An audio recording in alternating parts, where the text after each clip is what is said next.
Hello everyone, I am Radha Pandey and once again we are going to learn coordination chemistry. आज की class में हम लोग VBT ही continue करेंगे। पिछली दो क्लासेस से मैंने आपको वीबीटी ही बताया था, जिसमें मैं डिफरेंट कंपाउंड्स के ऊपर वीबीटी लगा रही थी। आज जो मैं आपको कुछ कंपाउंड्स लेके आई हूँ, ये भी उन सबसे डिफरेंट है और इन सब में वीबीटी लगा करके देखना है, ताकि आपको सारे पॉसिबल केसेस पता हो कि वीबीटी कैसे अप्लाई किया जाता है। सही है, तो चलिए शुरू करते हैं वीडियो को शुरू करने से पहले मैं आपको कुछ इंपॉर्टेंट नोट पॉइंट्स बताना चाहती हूँ, जो कि कभी कहीं ना कहीं पीवाईक्यू के फॉर्म में जेई के एग्जाम्स में आए हुए हैं, तो वो मैं आपको लिखवा देती हूँ, जिससे आपके लिए क्वेश्चंस को, सारे पीवाईक्यूज को सॉल्व करना इजी हो जाएगा। चलिए सबसे पहले नोट को ही लगा लेते हैं। तो हमारा नोट हो जाएगा यहाँ पर सबसे फर्स्ट नोट। पहला नोट क्या है?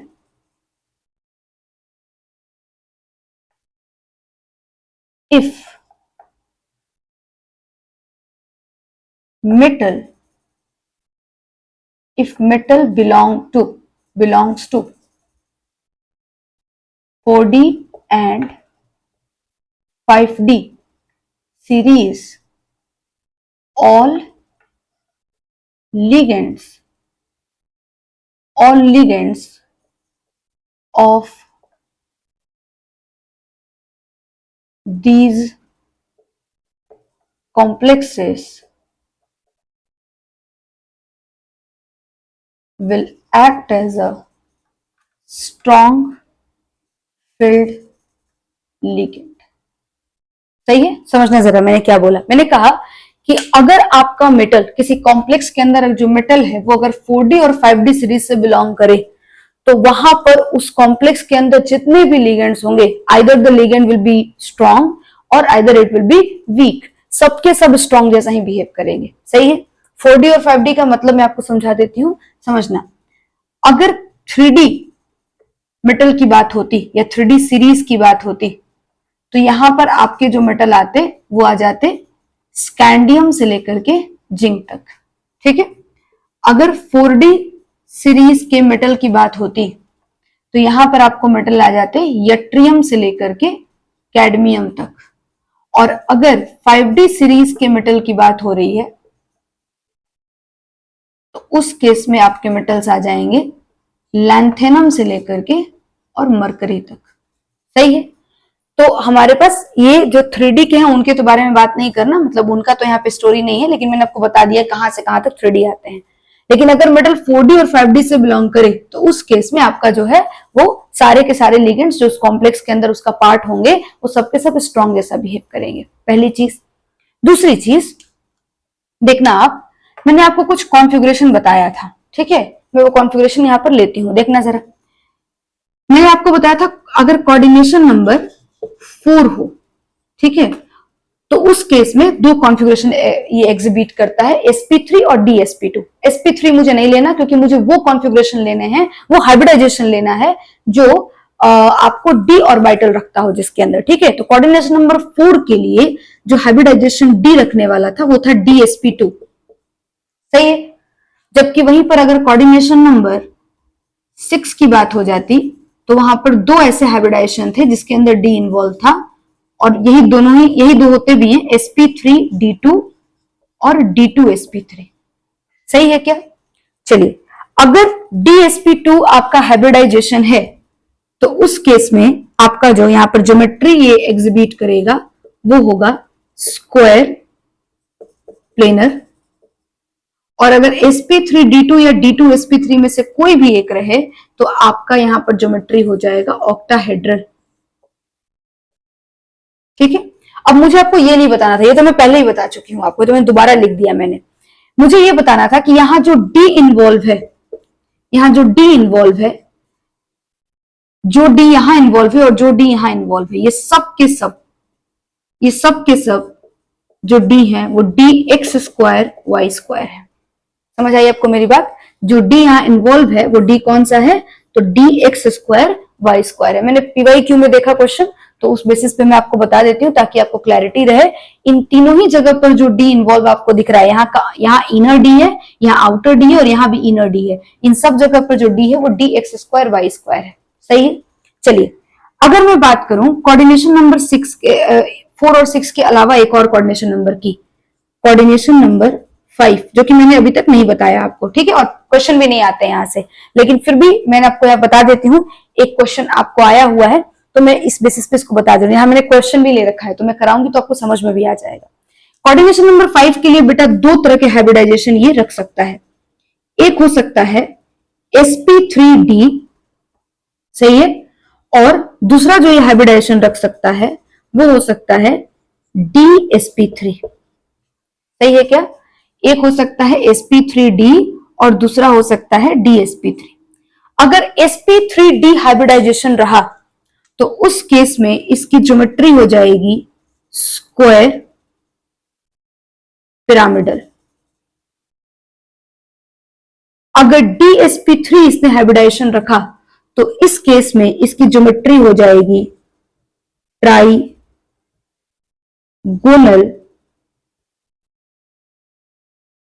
बाइपिरामिडल, सही है। चलिए एक तो ये चीज हो गई। दूसरी चीज, यहां पर जो d इन्वॉल्व है वो once again dx square y square ही है, जबकि यहां जो d इन्वॉल्व है वो dz स्क्वायर है, सही है क्या? तो आई थिंक आपको ये सारी बातें क्लियर हो गई होंगी और आपको ये पॉइंट्स जो हैं वो नोट के फॉर्म में बना करके और थोड़ा सा इनको रिवाइज कर लेना है। चलिए बात करते हैं अब जरा इन कंपाउंड्स की और इन पे वीबीटी अप्लाई करके देखते हैं। सबसे पहला कंपाउंड जो मेरे पास है, आइए उसमें वीबीटी अप्लाई करते हैं। मेरा सबसे पहला कंपाउंड है RH F6-3। देखना सबसे पहला काम क्या होता है, इनकी वैलेंसी मतलब ऑक्सीडेशन स्टेट फाइंड करना। तो आओ ऑक्सीडेशन स्टेट निकालते हैं। रोडियम का X, फ्लोरीन का -1, 6 फ्लोरीन है तो -6 इक्वल टू -3, तो X इक्वल टू +3 आ जाएगा, सही है।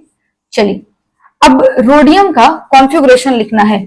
आप अभी तो शायद हो सकता है नहीं जानते हो, कुछ लोग अगर पीरियोडिसिटी में इसको पढ़े हुए हैं दैट्स टू गुड, और जिन्होंने नहीं पढ़ा है वो डी एंड एफ ब्लॉक में इसको पढ़ लेंगे, है ना, कोई प्रॉब्लम नहीं है। अभी मैं आपको यहां बता देती हूं क्या होता है। रोडियम का कॉन्फ़िगरेशन होता है क्रिप्टन Kr 4d8 5s1, सही है।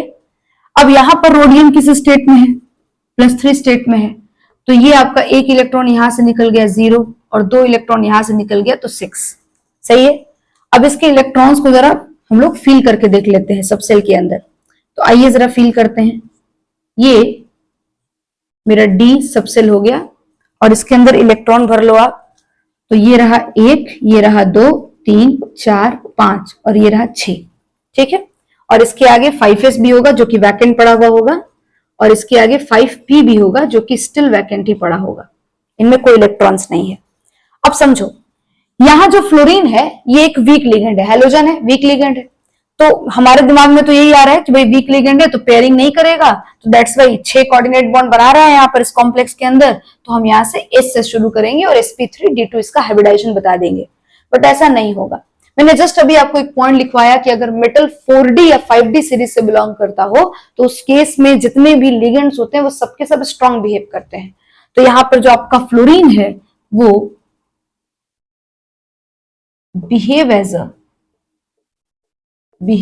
As a strong field ligand, है ना। और रीजन क्या होगा इसका कारण क्या होगा, due to RH belongs to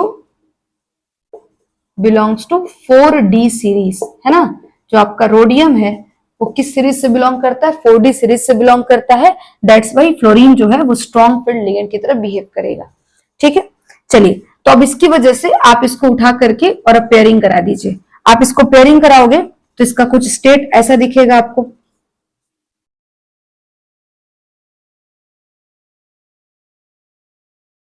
देखना जरा, इनको पेयरिंग करा दिया तो ये रहा और ये रहा, सही है। तो अंदर के 2d खाली हो गए, है ना। ये आपका 4d है, ये आपका 5s है और ये आपका 5p है, ठीक है। तो अब यहां से आप मुझे हाइब्रिडाइजेशन बता दो क्या होगा इस कॉम्प्लेक्स का।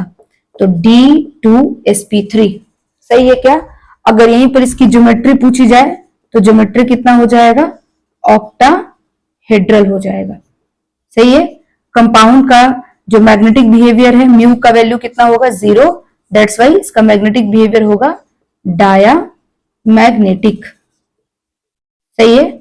और इसने अंदर के डी इस्तेमाल कर रखे हैं, दैट्स वाई ये इनर ऑर्बिटल कॉम्प्लेक्स है, इनर ऑर्बिटल कॉम्प्लेक्स है। सही है। और सारे के सारे इलेक्ट्रॉन्स पेयर्ड हैं, दैट्स वाई ये लो स्पिन कॉम्प्लेक्स भी कहा जाएगा। सही है क्या? तो ये सारा का सारा इंफॉर्मेशन हो गया जो हमने कल पढ़ा था, वही हमने आज यहाँ भी निकाला है। और आपको पता है यहाँ कोऑर्डिनेशन नंबर 6 होगा और ऑक्सीडेशन नंबर 3 होगा। सही है। तो ये सारे इंफॉर्मेशन जो मैंने कल भी निकाले थे वो मैंने यहाँ पर भी निकाल लिए हैं। आई थिंक आपको क्लियर हो गया होगा। सही है। चलिए नेक्स्ट क्वेश्चन पे आते हैं। नेक्स्ट जो आपका कंपाउंड है वो आप खुद से करना, ठीक है। फिर से देखो रोडियम दे रखा है और ये अमोनिया जो कि एक स्ट्रॉन्ग लिगेंड है, तो हमें कोई फर्क ही नहीं पड़ता यहाँ लिगेंड स्ट्रॉन्ग हो या वीक। अगर ये मेटल हमारा 4D है तो ये लिगेंड कुछ भी हो ये तो पेयरिंग ही कराएगा, है ना। तो आप इसका करके देखना, आपसे ये बन जाएगा। ठीक है। चलिए नेक्स्ट कंपाउंड पे आते हैं और उसका करके देखते हैं। शुरू करें, आइए।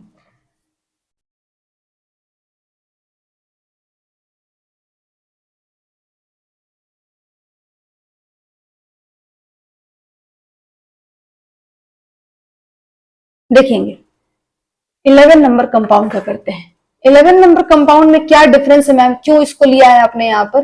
तो बेटा आप देख सकते हैं ध्यान से, यहाँ पे दो तरह का लिगेंड है ना। ये एक तरह से हेट्रोलिप्टिक कॉम्प्लेक्स है, दैट्स वाई मैंने इसको ले लिया है। ठीक है, ताकि आप इसको देख के डरे नहीं अगर आपको क्वेश्चन में नजर आ जाए तो। चलिए समझते हैं जरा। सबसे पहले Cr का आपको चार्ज निकालना पड़ेगा। तो X वाटर का चार्ज है 0, तो 0 इंटू 2, और C2O4 का चार्ज होता है -2 इंटू 2 इक्वल टू -1। यहां से इसको फाइंड करोगे तो X इक्वल टू आपका आ जाएगा +3। ठीक है, क्रोमियम +3 यहां पर बना लेगा। सही है। चलिए अब इसको आप चलो इसका कॉन्फ़िगरेशन लिखो क्रोमियम का। क्रोमियम का एटॉमिक नंबर 24 होता है। ठीक है, तो ये आपका कॉन्फ़िगरेशन दे देता है आर्गन 3d5 5s1। सही है, थोड़ा स्पेशल कॉन्फ़िगरेशन होता है। ठीक है, अब +3 है तो एक इलेक्ट्रॉन यहां से जाएगा, सही है, और 2 इलेक्ट्रॉन यहां से जाएगा, तो ये 3d3 हो जाएगा, कोई प्रॉब्लम नहीं है। चलिए अब इसके इलेक्ट्रॉन्स को फील करके आप देख लो। तो ये आपका d सबसेल हो गया।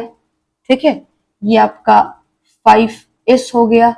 ओह सॉरी, ये 5s नहीं होगा, ये 4s हो जाएगा। ठीक है, 4s, और इसके आगे 4p हो जाएगा। सही है, और ये रहा आपका 4p। ठीक है, चलिए ये 3D के अंदर इलेक्ट्रॉन 1 2 3 आपने भर दिया। ये है 4s और ये है 4p, कोई प्रॉब्लम नहीं है। चलिए अब समझिएगा जरा।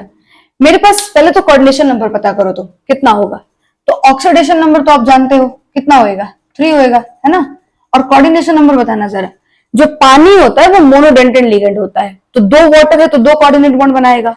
और C2O4 जो होता है वो बाइडेंटेड लिगेंड होता है, तो एक C2O4 2 कोऑर्डिनेट बॉन्ड, तो 2 C2O4 4 कोऑर्डिनेट बॉन्ड, तो 4 यहां से और 2 यहां से, तो अल्टीमेटली 6 हो गया। समझ आई आपको बात, क्या बोला मैंने? अब यहां से आप इसका हाइब्रिडाइजेशन डिसाइड करो। तो कितने लिगेंड्स यहां पर, कितने कोऑर्डिनेट बॉन्ड डाले जाएंगे, कितने पेयर ऑफ इलेक्ट्रॉन्स डाले जाएंगे? तो 6 डाले जाएंगे, क्योंकि 6 कोऑर्डिनेट बॉन्ड बन रहा है। सही है, तो ये 6 कोऑर्डिनेट बॉन्ड आपके बनने के चलते यहाँ पे 6 आपके ऑर्बिटल्स भी उस पर मिक्सअप होने चाहिए और उससे हाइब्रिडाइजेशन बन के आएगा। तो बताओ हाइब्रिडाइजेशन कितना लिखूं मैं? तो इसका हाइब्रिडाइजेशन हो जाएगा D2sp3। देखा कितना इजीली कर लिया हमने, है ना। तो 2 आपको अगर डिफरेंट लिगेंड्स भी दिए हो तो कोई प्रॉब्लम नहीं है, आपको करके देखना है ना, इजीली हो जाएगा वहां पे, कोई प्रॉब्लम नहीं है। चले उसके बाद इसका ज्योमेट्री बता दीजिए। अब तो सारे इंफॉर्मेशन आप जानते हो कैसे करना है। ज्योमेट्री हो जाएगा ऑक्टाहेड्रल, ठीक है, inner orbital complex, inner orbital complex IOC लिख लेती हूं मैं, चल जाएगा ना। चलो लो स्पिन कॉम्प्लेक्स LSC लिख लेती हूं मैं, चलेगा ना। चलो उसके बाद नेक्स्ट बताना अगला। n का value, number of unpaired electron 3 है। ठीक है, तो म्यू का वैल्यू हो जाएगा √3 3 + 2। सही है, ये वैल्यू हो जाएगा कितना, 3 + 2 5 और 5 3 15 √15। ठीक है, और ये वैल्यू अगर आप निकालोगे, अगर 16 होता, ठीक है, तो ये 4 आता, 15 है तो 3.8 समथिंग कुछ वैल्यू आ जाएगा बोर मैग्नेट्रॉन। ठीक है, निकाल के देख लेना, मैंने एक अंदाजा लगाया हुआ है। ठीक है, 3.8। तो ultimately number of unpaired electron जितने हैं उतना ही आपका म्यू का वैल्यू पॉइंट में आ गया है। सही है, ये सारे इंफॉर्मेशन आपने कल भी निकाले थे, आज भी निकाल के देख लिए, कोई प्रॉब्लम नहीं हो रहा है। चले आते हैं लास्ट कंपाउंड में और इसके अंदर लगा के देखते हैं कैसे करना है। चलिए स्टार्ट करते हैं इसको भी। देखिएगा FeCO का होल 5 है। ठीक है, सबसे पहले तो आप चार्ज निकाल लो। यहाँ पे Fe का चार्ज होगा x, CO का चार्ज 0 इंटू 5 इक्वल टू 0। तो आपका x का वैल्यू आ जाएगा यहाँ पे 0, मतलब आयरन का यहाँ पे जो स्टेट है वो 0 स्टेट है, कोई इलेक्ट्रॉन यहाँ से निकला नहीं है। चलो Fe का कॉन्फ़िगरेशन लिखो आप। तो Fe का कॉन्फ़िगरेशन होता है, एटॉमिक नंबर होता है 26। ठीक है, तो इसका कॉन्फ़िगरेशन हो जाएगा आर्गन 3d6 4s2। ठीक है, और चूंकि Fe यहाँ पे ऑलरेडी 0 स्टेट में, तो कोई हमको इलेक्ट्रॉन भी निकालना नहीं है। चलिए इसका इलेक्ट्रॉन फील करके देख लेते हैं। तो ये मेरा 3d है, इसमें इलेक्ट्रॉन फील कर लीजिए। तो ये 1 2 3 4 5 और ये रहा 6, और ये 4s के अंदर इलेक्ट्रॉन डाल लो आप 2, और 4p के अंदर इलेक्ट्रॉन डाल लो कोई नहीं, है ना, क्योंकि इसमें इलेक्ट्रॉन है ही नहीं। चलो आप बताओ जरा यहाँ पे 4p 4s 3d। ठीक है, अब देखना जरा, ये जो CO होता है ये एक्चुअली कार्बन डोनर है। CO क्या है? कार्बन डोनर है, और ये काफी स्ट्रॉन्ग लिगेंड होता है, स्ट्रॉन्ग लिगेंड होता है। सही है, तो फिर उस केस में क्या कराना चाहिए इसको? पेयरिंग अकर, है ना। और जब पेयरिंग कराएगा तो आप उठा करके इलेक्ट्रॉन्स को डालना शुरू कर दो। ये इलेक्ट्रॉन यहां, है ना, देखो जरा, इसको मैं अलग कलर से कर देती हूँ। ये इलेक्ट्रॉन यहां, ये इलेक्ट्रॉन यहां, है ना, और ये दोनों इलेक्ट्रॉन्स जो है वो यहां ट्रांसफर हो जाएंगे। सही है क्या? तो उस केस में आपका ये कुछ ऐसा नजर आएगा, इलेक्ट्रॉन्स भरा हुआ। ये डी के आपके 5 हो गए, ये 4s हो गया, और ये 4p हो गया। ठीक है, चलो इलेक्ट्रॉन्स फील करो इसमें आप। 3d 4s 4p, ये आपको डी के इलेक्ट्रॉन्स हो गए सबसे पहले, फिर 4s के दोनों इलेक्ट्रॉन हो गए। ठीक है, अब आपका ऑर्बिटल यहां से खाली है। अब लिगेंड्स को डालो आप। तो लिगेंड्स को डालोगे तो क्या है, यहाँ पर आपके पास CO है, तो ये लो, CO को भर दिया, CO को हमने भर दिया, और 5 CO मुझे भरने हैं, है ना, तो 2 और 3 5, है ना, मतलब आपका ये 5 जो ऑर्बिटल है वो आपस में हाइब्रिडाइज होने गया होगा। और यहां से अगर आप हाइब्रिडाइजेशन डिसाइड कर सको तो बताओ जरा कितना होगा? 1 D 1 S और आपका 3 P, तो DsP3 आ गया। सही है, मैंने कहा था कि क्वेश्चन ऐसा मिलेगा आपको। चलिए इसका ज्योमेट्री बताना है, तो ज्योमेट्री मैंने आपको याद कराया, वहां पे मैंने बताया कि अगर DsP3 ज्योमेट्री हो, तो इस DsP3 अगर हाइब्रिडाइजेशन हो तो ज्योमेट्री जो है वो हो जाएगा ट्राइगोनल बाई पिरामिडल। ठीक है, और बाकी सारे इंफॉर्मेशन आप खुद से निकाल सकते हो। इनर ऑर्बिटल कॉम्प्लेक्स है, लो स्पिन कॉम्प्लेक्स है, डायामैग्नेटिक है, कोऑर्डिनेशन नंबर, ऑक्सीडेशन नंबर, सब कुछ आप निकाल सकते हो। ये सब कुछ आपको सिखा दिया है। ठीक है, तो अल्टीमेटली हमारा यहाँ पे सारा इंफॉर्मेशन जो है वो निकल गया है, और आई थिंक आपको ये सारा बात क्लियर हो गया होगा। मैंने एक चीज और बताई कि यहाँ जो डी है वो एक्चुअली डिफरेंट डी है, ये DZ² होता है जो कि यहाँ पर इन्वॉल्व होता है। ठीक है, तो इस तरीके से हमने VBT के सारे पॉसिबल केसेस कर लिए हैं। मैं आपको कल कुछ PYQs कराऊंगी JEE और नीट के, जिससे आपको क्लैरिटी हो जाएगी कि क्वेश्चन किस तरह का आता है। ठीक है, तब तक इसको रिवाइज कर लीजिएगा। मिलते हैं कल के वीडियो में। Thank you.